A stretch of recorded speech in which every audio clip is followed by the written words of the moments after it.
행복의 문을 여는 창문께 월요일 매일 큐티 주님만이 왕이십니다. 찬양하시겠습니다. 주님만이 왕이십니다. 주님만이 왕이십니다. 주님만이 왕이십니다. 주님만이 왕이십니다. 내 삶에 내 삶에 내 삶에 내 삶에 모든 이름 위에 뛰어나신 이름 왕의 왕 예수께 엎드려 경배해. 모든 이름 위에 뛰어나신 이름 왕의 왕 예수께 손들고 경배해.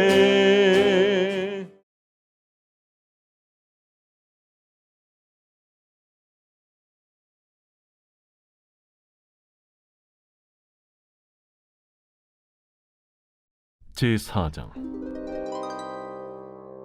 예수께서 제자를 삼고 세례를 베푸시는 것이 요한보다 많다 하는 말을 바리새인들이 들은 줄을 주께서 아신지라. 예수께서 친히 세례를 베푸신 것이 아니요 제자들이 베푼 것이라. 유대를 떠나사 다시 갈릴리로 가실새 사마리아를 통과하여야 하겠는지라.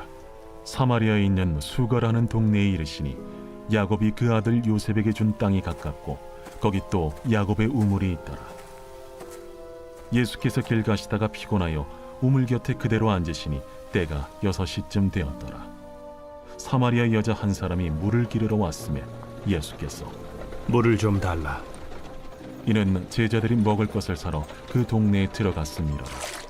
사마리아 여자가 이르되 당신은 유대인으로서 어찌하여 사마리아 여자인 나에게 물을 달라 하나이까? 이는 유대인이 사마리아인과 상종하지 아니함이로라. 네가 만일 하나님의 선물과 또 내게 물 좀 달라 하는 이가 누구인 줄 알았더라면 네가 그에게 구하였을 것이요 그가 생수를 내게 주었으리라.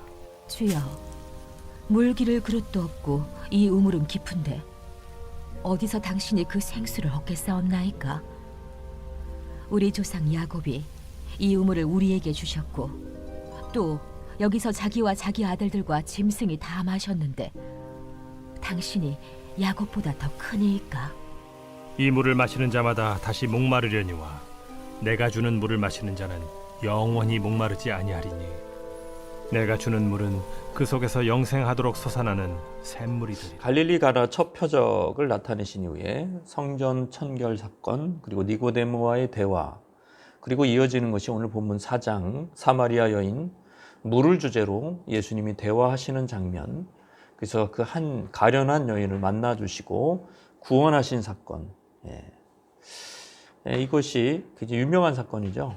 1절에 예수께서 제자를 삼고 세례를 베푸시는 것이 요한보다 많다는 말을 바리새인들이 들은 줄을 주께서 아신다. 근데 실은 이제 예수님이 친히 세례 베푸신 것이 아니라 제자들이 베푼 것이다. 왜 이게 나오냐? 바리새파 같은 종교 지도자들은 세례 요한이 이제 처치가 된 거죠. 사라져 투옥됐다가 이제 나중에 이제 죽죠. 아직은 지금 AD 27년 12월경에 투옥됐으니까 이때는 이제 죽지 않았을 때인데, 순교당하지 않았을 때인데, 그러니까 이제 그를 주목했는데 이제 예수를 주목하게 된 거예요. 왜냐하면 세례 요한보다 세례를 더 많이 준다고, 세례 요한보다 인기가 높아지고 사람들이 몰리는 것을 보면서 바리새인들이 이제 주목하고 요거 봐라 이러면서 주목하면서 보는 거가 예수님은 거슬렸던 거죠. 충돌을 때이른 충돌, 지금 때이르게 뭔가 예수님의 존재가 드러나는 것을 예수님이 원치 않으셨기 때문에 그래서 유대를 떠나서 다시 갈릴리로 가신다, 사역지로 옮기신다. 정치적인 부담이 큽니다. 그래서 먼저 옮기시는 거죠. 그래서 갈릴리 첫 번째 표적을 행했던 곳이기도 하고 거기에 이제 제자들을 부르셨던 그 갈릴리로 가기 위해서 이제 길을 떠납니다. 세 가지 길이 있어요. 갈릴리로 갈 때는 해변길로 가는 해변길이 있고 요단 동편 베레아로 이렇게 돌아서 이 바나나처럼 이렇게 돌아가지고 가는 길이 있고 최단 거리로 사마리아로 통과하는 길이 있습니다. 근데 유대인들은 아무도 사마리아로 통과하지 않습니다. 최단 거리로 가지 않습니다. 부정한 땅이라고 생각하는, 부정한 사람들이라고 생각하는 거죠. 그럼에도 불구하고 4절에 보면 예수님은 사마리아를 통과하여야 하겠는지라. 이 헬라어 데이가 들어간 이 구절은 반드시 통과해야 되겠다라는 강력한 의지를 말해주는 그런 구절입니다. 특별히 경건하다고 하는 유대인들은 전부 다 사마리아 사람들과의 접촉을 피하여 베레아로 이렇게 돌아가는데 왜 예수님은 이런 선택을 했을까? 하나님의 인도를 받으신 거죠. 성령의 인도를 받으신 거죠. 성령에 이끌려서 광야에서 시험 받으셨듯이 지금도 성령에 이끌려서 사마리아 땅을 일부러 받으신 것입니다. 이 일을 통해서 예수님은 유대인의 구주만이 아니라 세상의 구주이심을 스스로 증거하기 위함이죠. 거기에 사마리아의 수가라는 동네에 이르십니다. 그러니까 아침 일찍 새벽부터 출발하셨을 거예요.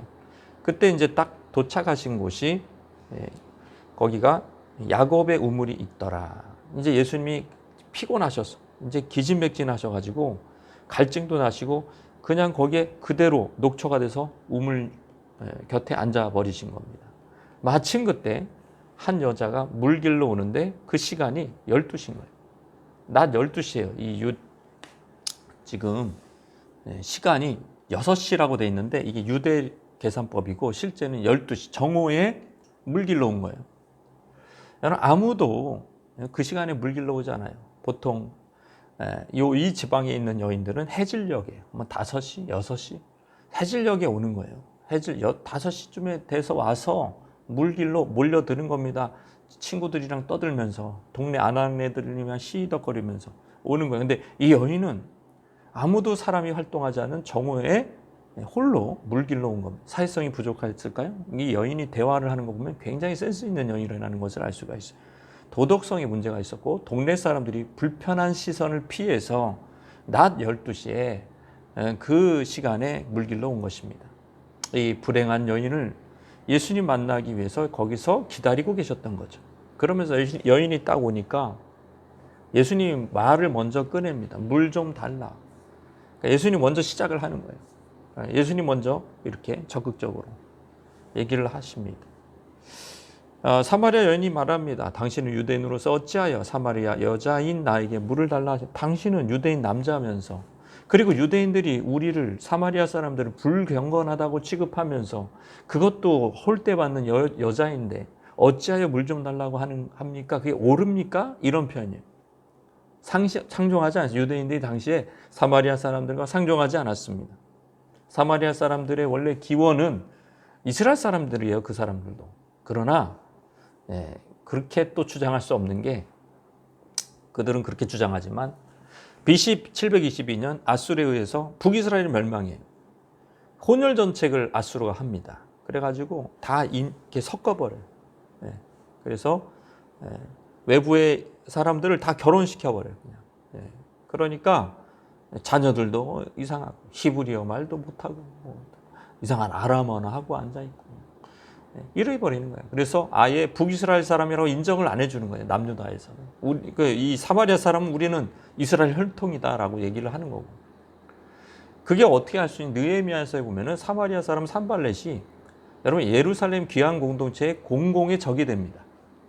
그 정도 보면 진짜 사마리아 사람들은 북이스라엘과 상관이 없구나라는 것을 알 수가 있는 거죠. 이 역사와 문화 때문에 사마리아 사람들은 유대인들과 달리 독자 노선, 성전도 따로 사마리아 산에 세우고 성경도 모세오경 정도만 인정하고 이런 식으로 이제 굉장히 특이하게 가는 거예요. 예수님은 이 여인의 질문에 대해서 다음과 같이 대답합니다. 네가 만일 하나님의 선물과 또 내게 물 좀 달라 하는 이가 누구인지 알았다면 그러니까 예수님의 정체를 알았다면 그분이 하나님의 아들이라는 걸 알았다면 네가 그에게 구했을 것이고 그가 생수를 주었을 것이라. 이 생수는 실제 물을 말하는 것이 아니고 영적인 생수를 얘기하는 것이.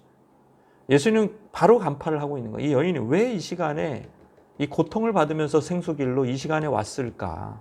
겉으로 드러난 문제는 부도덕이지만 진짜 문제는 겉으로 드러나는 것은 동네 사람들의 불편한 시선이야.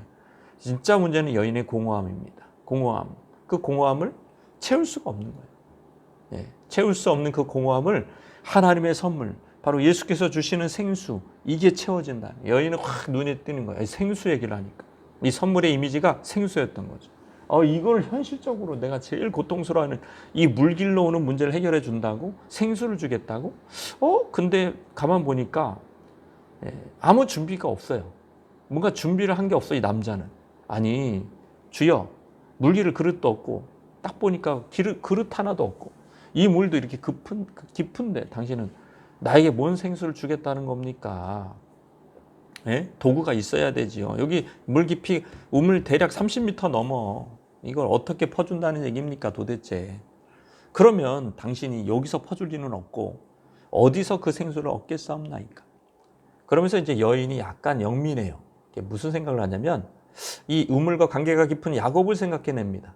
그러면은 당신이 그 정도로, 야곱이 우리한테 물려준 건데, 그러면은 야곱보다 큽니까? 당신은 야곱보다 더 큽니까? 그런 질문을 해요. 이거는 이제 뭐 호기심일 수도 있지만 사실 부정적인 답변을 유도하는 질문이라 그래요. 이 야곱은 자신은 물론 12 아들들, 짐승들까지 다 이 우물물에서 먹일 정도의 수량이 풍부한데 다 먹여 살린 거예요, 사마리아 사람들을. 이 사마리아 성읍 사람들을. 근데 당신이 이런 거를 야곱처럼 줄 수가 있다고요? 에이, 아니죠. 이 불신적인 말이에요. 이 대화 여기까지 보면 이 여자는 예수를 믿지 않았어요. 더 좋은 물을 공급해 줄 수 없다고 생각하는 거예요. 거짓 공약을 하지 말라는 겁니다. 당장 목마름을 해결할 지금 야곱의 우물이 내가 힘들어도, 내가 고통스러워도 여기서 길러 먹을 수 있으니 그냥 이렇게 좀 허풍을 떨지 말라는 얘기죠. 야곱보다 크지는 않지 않냐? 아무리 당신이 좀 특이해 보이긴 하지만 야곱보다는 크지 않는 거 아닙니까? 근데 예수님 뭐라 그러니? 이 야곱의 우물의 한계를 콕 집어 말합니다. 예수님 대답하여 이 물을 마시는 자마다 다시 목마른다. 이거 또 목마르고, 이거는 이 물질적인 물을 먹는 건 금방 목말라. 야곱이 주는 물은 영원히 이게 사실 만나 이미지랑 비슷하죠. 만나는 조상에게 하나님이 공급해 줬지만 또 배고프잖아요. 그런 문제죠.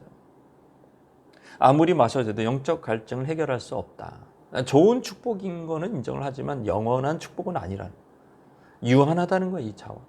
이걸 먹으면은 영원히 목마르지 않는 일은 벌어지지 않는다. 계속 목마른다. 그러나 14절에 내가 주는 물을 마시는 자는 영원히 목마르지 아니하나니 내가 주는 물은 그 속에서 영생하도록 솟아나는 샘물이 되리라. 왜 야곱의 우물과 내가 주는, 주님이 주는 우물과 다른지 얘기하고 있습니다. 그거는 위치가 달라요. 그 속이에요. 그 속에 믿는 자 속에서, 나를 믿는 자 속에서, 그 마음 속에서 영생하도록 솟아나는 샘물이 될 거라는 거예요. 그러니까 물은 보통은 밖에서 길러가지고 안에다 이렇게 길러서 내가 쭉 먹는 거잖아요. 길러오는 물이 아니라 속에서 솟아나는 물이라는 거예요. 이거는 또 뭐냐? 이 솟아나는 물. 갈증을 느끼지 않죠, 우리는 보통은. 느끼는 즉시 우리가 정수기 가서 떠먹으면 되니까, 가까우니까. 근데 사마리아 사람들은 이 야곱의 우물까지 멀리 길러서 와야 돼요. 좀 그 인터벌이 길어요. 근데 더 짧은 게 있어요. 아예 우리 속에서 물이 솟아난다는 거예요. 이건 뭘 얘기하는 거죠? 이거는 가지가 포도나무에 붙어있는 그 포도나무 비유처럼 그리스도와 연합되어 성령으로 충만하여 결코 목마르지 않은 복된 신자의 상태를 얘기하는 거예요. 그 영혼의 상태를 얘기하는 거예요. 그러니까 저와 여러분은 그 속에서 솟아나는 샘물, 그게 영생하도록 솟아나는 샘물이 있다라는 거예요. 존 칼빈의 해석처럼 성령이 계속적으로 흐르는 샘물로서 기능하는 거듭난 사람에게는 그래서 중생한 자에게는 목마를 일이 없다는 예언. 그 예언을 지금 하고 있는 거예요. 영생하도록 솟아나는 샘물이 되리라. 그 예언이 우리는 성취된 시대에 살고 있는 것이죠. 사마리아 여인에게 그것을 약속을 주는 거예요. 네가 지금 계속해서 목마를 필요가 없다. 이렇게 고통당하며 살 필요가 없다. 내가 생수의 근원이 되고 나를 믿는 자는 그 근원 생수가 그 속에서 네 속에서 터져나오게 될 것이다. 예수님의 대속적 죽음 이후에 성령을 받고 성령의 내주와 관계되어 있는 이 말입니다. 우리는 목마릅니까? 그러면 제대로 예수님을 믿지 못하고 있는 거예요. 제대로 예수를 믿는다면 우리가 예수님께 구할 것이고 예수님 언제나 우리 속에서 영생하도록 솟아나는 샘물로서 우리에게 영원한 복을 주실 줄로 믿습니다. 이 말씀 생각하면서 주님 앞에 나가시겠습니다.